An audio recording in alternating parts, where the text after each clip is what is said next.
Hello mga kakulots! Ngayon magluluto tayo ng ampalaya dahil yan ang hapunan ko ngayon. Ampalaya na may itlog. Yan, igigisa ko lang yan. Yan.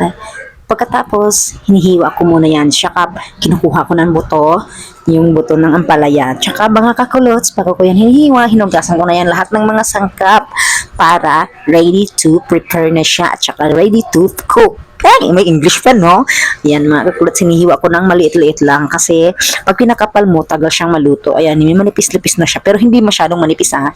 Yan, mga kakulat, nagmamadali na ako niyan kasi para mabilis na yung ating pagluto, mga kakulots. Pasensya na kayo sa voice over ko, mga kulots. Ayan, inahalo ko na yan lahat, 2 piraso. Tapos yung kamatis, kinukuha ko rin yung buto kasi ayaw ko nang may buto ng kamatis. Hindi rin ako mahilig sa buto ng kamatis. Ayan, mga kakulots, hiwa-hiwa din pag may time.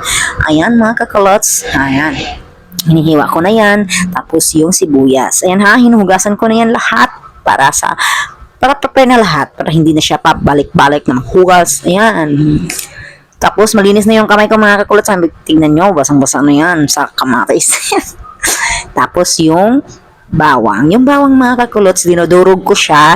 Tapos kinukuha ko yung mga balat. Hinihiwa ko siya sa maliit para maluto siya. Tapos ayoko nang may balat kasi parang sa atin hindi talaga pangit yung tingnan na may balat. Yan, ganyan ako magluto ng bawang, mga yan. Sige na, pasensya na sa voice over ko talaga, mga kakulots. Hindi ako marunong. Ayan, mga kakulots, yan na. Yun, mga kakulots, di ko yan nilagyan ng magic sarap. Ano lang ang nilagay ko dyan? Paminta. Tapos, dalawang itlog. Timplahan ko ng Knorr cubes na chicken. At saka, ayun, mga kakulots. Tapos, nilagyan ko ng konting oyster sauce. At saka, tara na, ayan. Yung hapunan ko. Bago tayo kumain, magpe-pray muna tayo para sa my blessings time. Ayan, ready to eat. Ang init-init pa. Ayan, mga kakulots, ha. Kainan. Yan lang ang hapunan ko ngayon kasi minsan di ako nagkakanin kasi minsan nga, di ba, medyo nauumay pag may kanin. Kaya minsan, ganyan din ang hapunan ko. Di ako kumakain ng kanin sa gabi. Minsan, 2 itlog lang na nilaga.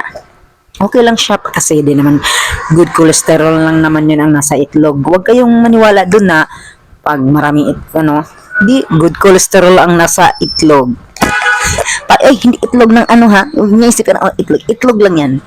Yan, mga kakulots, mainit-init pa siya. Pinagpawisan ako, mga kakulots, sabang kumakain kasi talagang kakaluto lang yan. Kinuha ko kaagad kasi alam niyo na, gutom na gutom, masarap mainit. Ayan, mga kakulots, nainit-initan na ang kulots nyo. Kain na siya ng egg yolk. Sarap po.